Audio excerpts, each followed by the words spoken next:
Hello travelers! Japan is known to be a country seemingly out of this world because of its unique and sometimes baffling practices. If it's your first time visiting this beautiful oriental country, you'll probably be taken by surprise, even shocked by some of its weird customs. Let's look into some of them. But before we go through the list, be sure to like the video and subscribe so you won't miss any of our future travel videos. We have plenty of leisure videos on the way that you don't want to miss. Welcome to Tenzi's Travel. I'm Julia and this is our list of 10 reasons why Japan is a weird country. Number 10. Weird game shows. Japanese game shows are nothing short of eccentric and crazy, and honestly, these words don't do them justice. When this obstacle race, Takeshi's Castle, was introduced sometime around the 1980s, it gave viewers a breath of fresh air with its knee-jerking challenges and shocking elimination sequences. Basically, dozens of contestants have to storm Takeshi's Castle and test their mettle against several physical tests, like escaping from being trampled by boulders rolling down a steep uphill channel and hope to win $1 million. Think American Ninja Warrior meets a circus clown show. And that's not all. There are a lot of equally weird and hilarious Japanese game shows out there, like Human Tetris, Silent Library, and Slippery Stairs. The premise of each game is distinct from one another, with giggles and adrenaline rush as the only common denominator. Number 9. Falling asleep at work. In Japan, it is acceptable to take a nap at your desk during work hours. Rather odd for a country known for high standards of productivity, right? This unique practice is called inemuri. To the Japanese, falling asleep at your desk is a sign of dedication and hard work. It's not the same as going to work only to sleep, but rather taking a quick shut-eye when you can, and then being alert at a moment's notice. The fact that you came to work despite sheer exhaustion is commendable. Thus, dozing off, as long as it is non-disruptive, is accepted. Next time you are caught dozing off at your desk, try telling your boss that you were just practicing the Japanese art of inemuri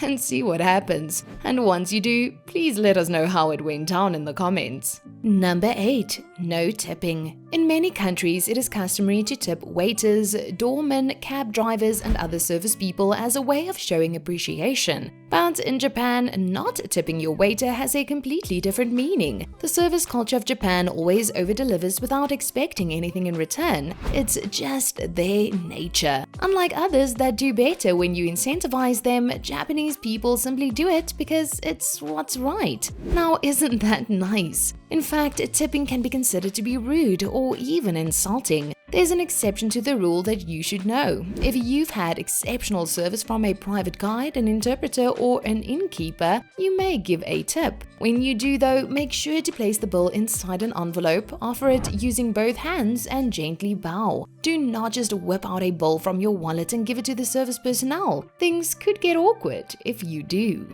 Number 7. Slurping noodles. In Western countries like the US, there is a simple rule when it comes to eating. Do it quietly. But if you find yourself in a Japanese noodle shop, you can expect anything but quiet eating. Because in Japan, it is customary to noisy slurp your noodles. Why is this a common practice in Japan? There are two main reasons. First, slurping is said to enhance the experience. When you slurp, not only do you take in the noodles but the air as well, thus bringing out its flavor. Second, the noodles gradually lose their springy texture when left for too long. Its peak springiness is achieved right after it is boiled, thus you need to eat it while it's hot. Do you need to slurp your noodles when in Japan as well? Well, fortunately, it isn't considered rude if you don't do it, but if you want the full, authentic experience, try it out at least once. Number 6. Ice cream that doesn't melt. Everybody loves ice cream, but it has a major flaw. You want to eat ice cream when it is hot, but when it is hot, the ice cream melts. Well, this problem wasn't acceptable in Japan, so they came up with a solution. Japanese scientists have developed a soft-serve ice cream that won't melt even after several hours under the heat. The discovery started when no one was buying a whole bunch of deformed strawberries grown in an area affected by the Tohoku earthquake back in 2011, because they had odd shapes. Japan's Biotherapy Development Research Center wondered if, instead of wasting the fruit, something could be done with the strawberry polyphenols. They thought about creating a dessert, but every time they added the chemical to cream, it hardened right up.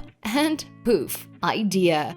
Fast forward, and this led to the development of Kanazawa ice popsicles, sweet, cold desserts that won't melt even under the hot sun. It can even catch fire and keep its shape at temperatures of 104 degrees Fahrenheit. Number 5. Crooked teeth as a fashion statement. We all want that perfect set of teeth. A lot of us try to emulate those dazzlers with veneers, braces, and other orthodontic interventions that are rather expensive. But did you know the Japanese don't even bother? In fact, they are deliberately trying to get fake crooked teeth. This dental procedure is called yeba, which roughly translates as double tooth or snaggletooth. What happens is you're given a ceramic protruding false tooth over the upper canines, which is either fixed or removable, giving you that fanged look. And get this, some even add Swarovski crystals to their fangs. Why do Japanese women do this? Well, you could say that the actress and singer Tomomi Itano had an impact to its popularity when she sported this look back in 2011. The reason might be deeper than that. Others say it could stem from the traditional aesthetic sense called wabi, meaning they find beauty in imperfect shapes. Thus, you are viewed as endearing and cute because you have a flaw. Number 4. Competitive baby crying. Most parents will go to great lengths to make sure their babies won't shed a tear. But in Japan, some parents voluntarily enter their children in a contest where they have to bawl. Known as the Nakizumo Festival in Tokyo, 2 babies enter, one emerges victorious. Both babies are held up in the air by large sumo wrestlers, and the first one to cry wins. If both cry at the same time, the one who wails louder is declared the winner. If for some reason neither of them cries, a mask-wearing priest steps in to make them cry. This practice has been going on for hundreds of years, and they believe the cries of the babies drive away demons. Furthermore, it is their belief that the louder a baby cries, the more blessings the gods give. So, next time your baby throws a tantrum and cries, think that maybe they are driving away evil spirits and drawing in luck. Just a new perspective for you. Number 3. Extreme entertainment restaurants. One of the biggest tourist attractions in Tokyo is none other than the Robot Restaurant. Sure, it has all the amenities you can expect from food to drinks, but it adds a whole new level of extraness. Not only do you see robots, but you also see dragons, ninja assassins, singers wearing blue hair, drums echoing the beat, and over-the-top props. The neon lights and the music are both equally explosive, so much that you feel you fell down a J-pop rabbit hole and became a part of the show. If robots aren't your thing, don't worry. In the same area of Tokyo is Kujira Entertainment. Here, you get to enjoy free-flowing food, drinks, and shisha. Plus, the performances are a spectacle. If a robot restaurant has robots and laser beams, Kujira Entertainment prides itself with its wall-to-wall LED screens, top-of-the-line audiovisual tech, cyberpunk shows, flair-tending performances, and even sword fights on top of the bar counter.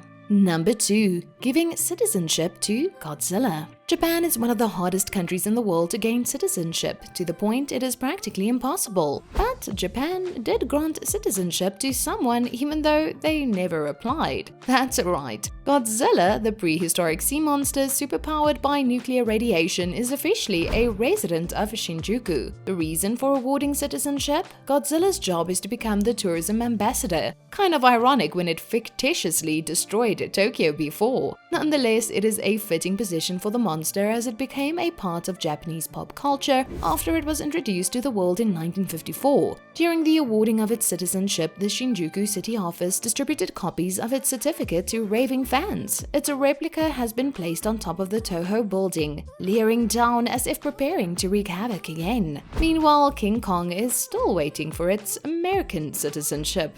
Poor guy. Number 1. The Phallus Festival. Known as Kanamura Matsuri or Festival of the Steel Phallus, Tokyo's Penis Festival is a time to set sexual repression aside and celebrate sex, fertility, and the creation of life itself. During this day, you will see cross-dressers wearing their colors proudly, eat phallus-shaped lollipops, and of course walk alongside the mikoshi or portable shrines depicting the star of the merriment the penis. According to Japanese legend, a demon hid inside a young woman's vagina after falling in love with her. It wanted her all to itself, that it bit off the penises of 2 young men on 2 separate wedding nights. Desperate, she sought help from a blacksmith who fashioned her an iron phallus, which helped break the teeth of the demon and banish it. This was the basis of the festival. Nowadays, the Kanamura Matsuri is a celebration of sex positivity. So, what do you think of these odd facts that make Japan a weird country? Are there other weird facts about Japan that's worth mentioning? Let us know in the comments below. And while there, be sure to like the video and share it with your friends who fall asleep at work the most. If you liked this video, you will also like these other videos. And if you have already watched these, then be sure to subscribe to the channel so you won't miss any of our future travel videos. Thanks for watching. We'll see you again soon.